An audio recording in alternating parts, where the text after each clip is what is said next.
Цезарь жил в очень хорошей будке. Она была сделана не из фанеры, а из самых настоящих крепких деревянных досок. Также Андрей, хозяин пса, позаботился и о том, чтобы утеплить жилище своего любимца. Таким домом можно было гордиться. Андрей раньше не делал ничего сложнее прибивания полок к стенам. Поэтому будка оказалась настоящим достижением для него. В такой будке и человеку зимой было бы комфортно, говорил иногда Андрей. Без сомнений, Цезарю хорошо жилось в своей будке, когда наступали холода. Он все время сидел в домике, не стремясь лишний раз выходить наружу. О его присутствии можно было догадаться лишь по торчащему из будки носу. Именно поэтому Андрей так удивился, когда увидел своего пса спящим на снегу. Цезарь тут же подхватился на ноги, делая вид, что не спал. Но ему не удалось обмануть своего хозяина. Пес выглядел очень заспанным, как будто провел возле будки всю ночь.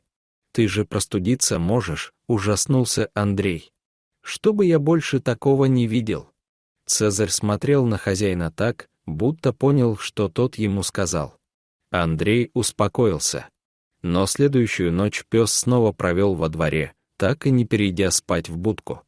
Андрей не мог понять, что происходит.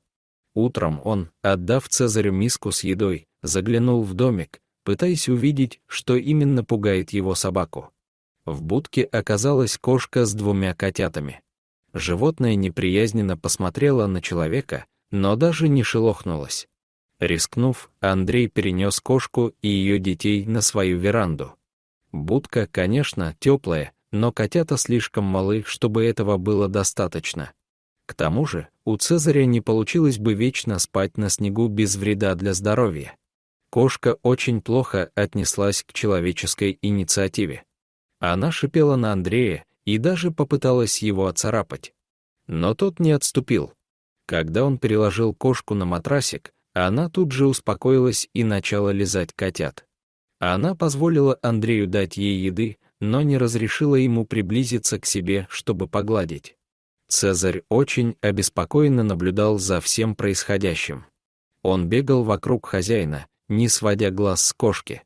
Пришлось даже впустить собаку на веранду, ведь без этого Цезарь отказывался верить в то, что с его подругой все в порядке. Убедившись, что никто не причинил ей вреда, он успокоился. Один из котят отправился жить к новым хозяевам, второго же Андрей оставил себе. Мать так и не привыкла жить в доме, уйдя на улицу. Лишь изредка она приходила в гости, чтобы навестить своего ребенка и старого приятеля, который спас ее от смерти на морозе. Цезарь оказался очень хорошим воспитателем для котенка. Малыш буквально поселился в будке рядом с ним. Видимо, она стала для него настоящим домом. Если вам понравилось это видео, то ставьте лайк и подписывайтесь на наш канал. До свидания.